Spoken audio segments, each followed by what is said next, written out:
En cuisine, ma mère n'a pas froid aux yeux. Quand j'étais petite, elle passait des heures au fourneau pour nous concocter des mets succulents.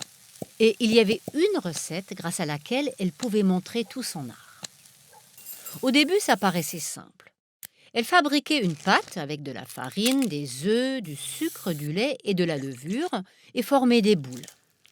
Fascinée, je regardais comment ces boules doublaient de volume grâce à la levure. Elle mettait du lait, du beurre et du sucre dans sa plus grande casserole, puis les boules. C'est là que ça devenait intéressant. Elle posait la casserole sur le feu, dessus elle mettait une deuxième casserole, puis une troisième. Cette construction un peu casse-cou avait pour but de rendre la casserole du bas hermétique, sinon les boules qui levaient lentement grâce à la vapeur allaient s'effondrer. Chacun, à notre tour, en venait humer l'échafaudage. Comme personne ne pouvait voir à l'intérieur, le seul signe que le mets mystérieux était prêt, c'était cette légère odeur de caramel. Après quoi, il fallait agir vite, sinon le sucre brûlait et tout était gâché. Une fois, il a même fallu jeter la casserole avec tout son contenu. C'était une véritable catastrophe. Mais en général, ça marchait. Et là, c'était un vrai festin. Les boules étaient lisses et lourdes, moelleuses en surface, croustillantes à la base. L'intérieur était à la fois aéré et compact. On les servait chaudes, accompagnées de sauce à la vanille. Un délice. L'origine des Dampfnudeln est controversée.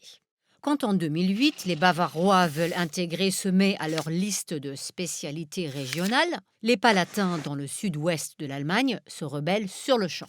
En fin de compte, les Bavarois renoncent à faire breveter le plat et l'affaire des Dampfnudeln se termine sans encombre.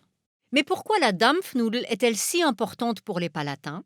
Parce que jadis, elle a sauvé un village. Selon la légende, un bourg du sud-ouest de l'Allemagne, Freckenfeld, est menacé pendant la guerre de 30 ans, donc entre 1618 et 1648, par une cavalerie suédoise qui demande une rançon. Les villageois n'ont pas d'argent et proposent de préparer à manger aux soldats. Le maître boulanger cuisine 1286 Dampfnudeln avec une sauce sucrée relevée de vin blanc. Résultat, les soldats repus et un peu éméchés repartent. Reconnaissant, les habitants érigent un portail à l'honneur de la Dampfnudel et célèbrent chaque année, comme d'autres communes d'Allemagne du Sud, la fête de la Dampfnudel où la sauce au vin coule à flot.